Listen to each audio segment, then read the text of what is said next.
皆さんまた来てくださってありがとうございますということで、今日はね水曜日なんですよ。で、今週の最もアメリカで話題になったニュース、それはもちろんスーパースターのイーロン様がツイッターを買ったっていうことです。ということで、もうえげつないほどの叩き方をあちらの方がされているんですけど、本当に見ていてなんか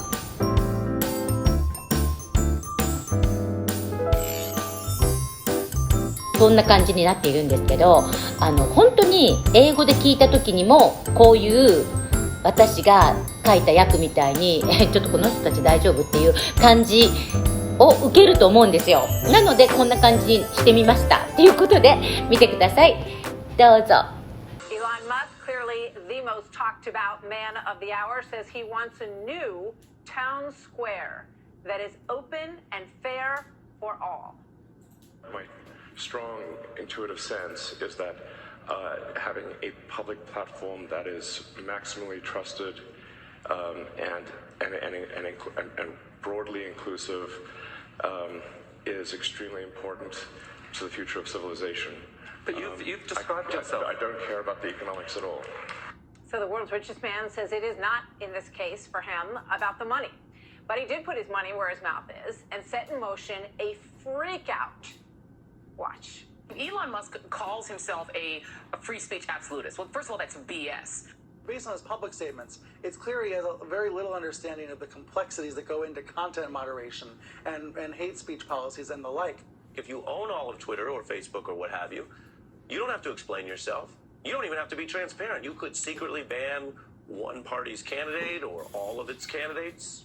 When Elon Musk says, wow, this is about free speech, it seems to me that it's about free speech of straight white men. Bringing Mark Levin, host of Life, Liberty, and Levin. Mark, good to have you with us. He just tweeted a moment ago, Elon Musk, just a short time ago, the extreme antibody reaction from those who fear free speech says it all. What do you think, Mark?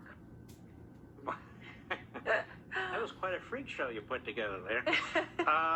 I have gone back to Twitter because I love being called a Jewish neocon warmonger white supremacist. You like that label? That's a good one. I've missed that for a year and a half. Yes, I resigned Twitter because the truth is I figured I'm old enough not to be sent to a timeout room or get a scarlet letter or whatever. What we're talking about here is debates over so-called science, debates over politics, debates over so-called climate change and mass and vaccines, and obviously Twitter was on the side of the hard left. That's why they're so upset over there at MSLSD and other networks like that, where you have people coming up and racializing this decision.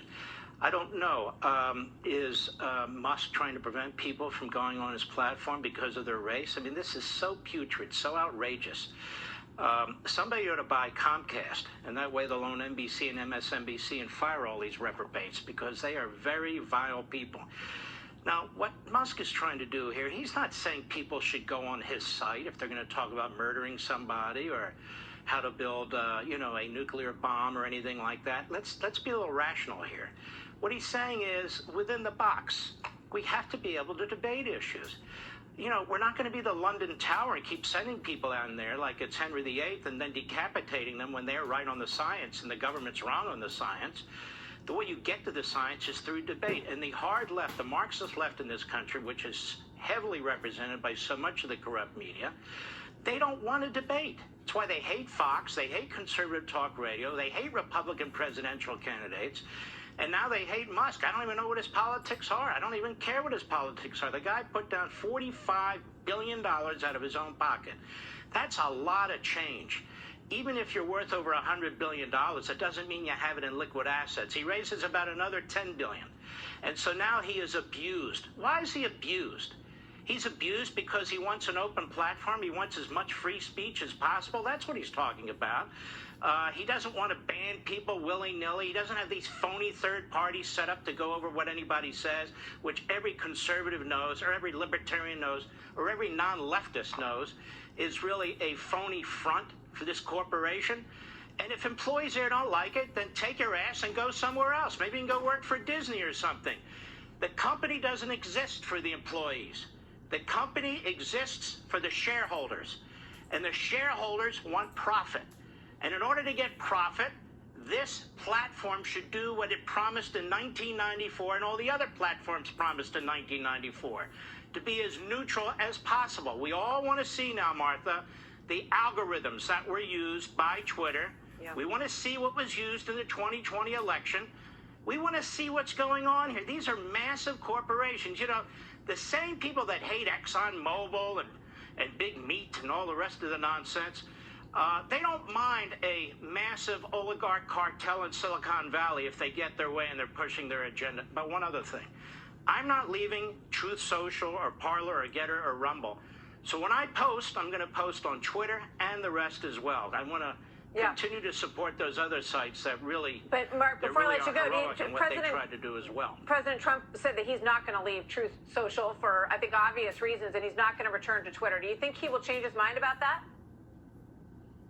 Based on what you just said? He could, and that's perfectly fine. He may well, but he's also a very, very smart guy. He just started a social site.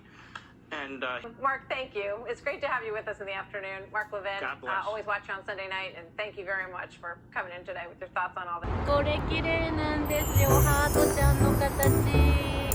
綺麗くないですか？これ白もあるんですけどね、全部ハートの形なんです。